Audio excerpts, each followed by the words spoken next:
आज आहे 20 जून, म्हणजे सगळे पुणेकर ज्याची वर्षभर वाट बघत असतात. पालखी सोहळा, देहू आळंदीवरून पालखी येते दगडूशेठच्या भेटीला आणि 2 दिवस पुण्यामध्ये मुक्काम असतोय वारीचा. वेगवेगळ्या भागातून वेगवेगळ्या जाती धर्माचे सगळेजण एकत्र, ऊन वारा पाऊस सगळीकडून असे पायी चालत आहे. तसं ते बघायला छान वाटतं. मी पहिल्यांदाच केलेले, एकदम मस्त आणि भारी वाटलं. दगडूशेठचे तर सगळे वाट बघत बसलेले 2 तास. पाऊस होता तरी पण सगळे तसेच भिजत, थोडी पण गर्दी कमी नाही झाली. आणि पालखीची वाट बघत आम्ही पण थांबलेलो बराच वेळ. आधी तुकाराम महाराजांची पालखी आली, मग थोड्या वेळानं आम्ही पुढं चालत गेलो तर संत ज्ञानेश्वर महाराजांची पालखी आली. दगडूशेठचे आल्यावर फुलं त्यानं टाकले, तेच आहे यामध्ये. तर बघा लास्टपर्यंत एकदम छान मस्त वाटलं. आजचा दिवस छान गेला पालखी सोहळा बघितल्यामुळं.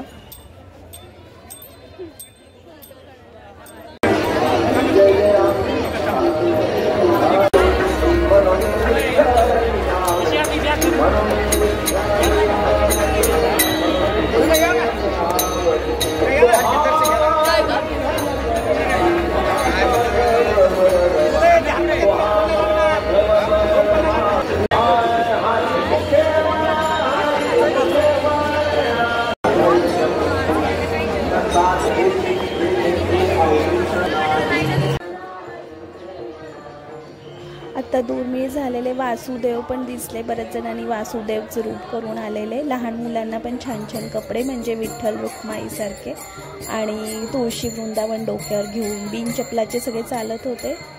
बरेच मंडळांनी प्रसादाची पण सोय केलेली. बिस्किट पुडा, पाणी वाटप सगळीकडे सुरू होतं. छान मस्त वाटलं वातावरण सगळीकडं. आणि सगळीकडं विठ्ठलाचंच सुरू होतं. सगळेजण भजन म्हणत होते, अभंग म्हणत होते. दगडूशेठच्या मंदिरात स्तोत्र आणि मंत्र पण सुरू होते. तर छान वाटत होतं.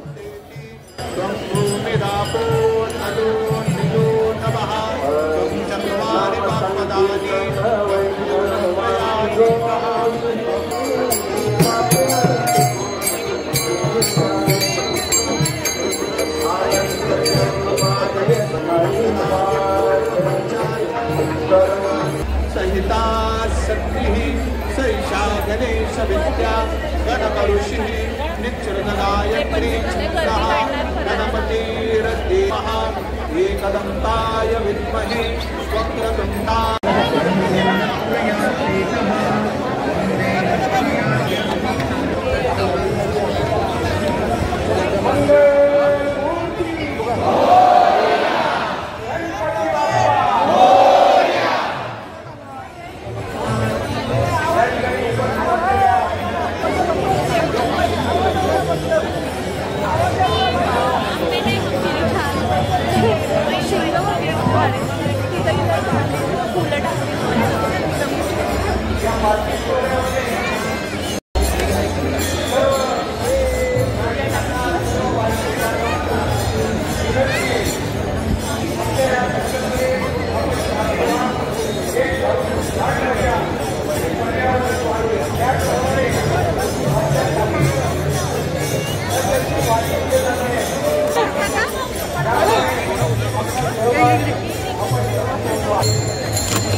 वाट बघत होते सगळे. पाऊस होता तरी तसेच थांबलेले.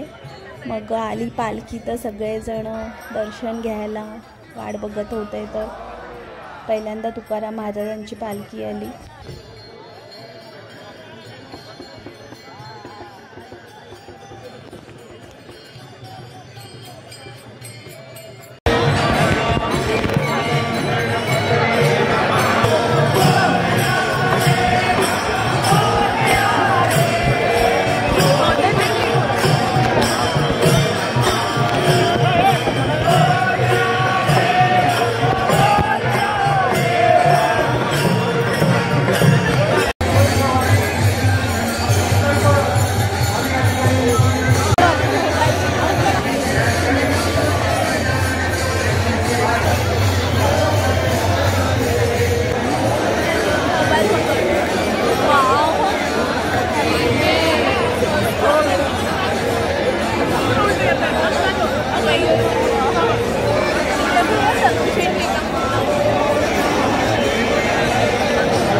आता संत ज्ञानेश्वर महाराजांची पालखी येणार आहे। थोडंसं आम्ही गर्दीतून पुढे गेलो, दगडूशेठच्या इथून वेळ होता भरपूर, पावसामुळे पण थोडं लेट झालं, तर पुढं लक्ष्मी रोडला जाऊन थांबलो वाट बघत।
आम्ही 5ला आलेलो, 10:30 वाजता घरी आलो परत। दोन्ही पालखी बघून, पालखी सोहळा बघून, संत ज्ञानेश्वर महाराज, तुकाराम महाराज, सगळ्यांनी हा अनुभव एकदा तरी घेतला पाहिजे। एकदम छान आणि मस्त, मन एकदम प्रसन्न झालं बघून सगळं गर्दी, की सगळे गरीब श्रीमंत सगळे जात धर्मवाले सगळे बिन चपलाचे आणि पावसात ऊन वारा पाऊसमध्ये चालत असतात। तर व्हिडिओ आवडला असेल तर लाईक करा, शेअर करा आणि सबस्क्राईब करा।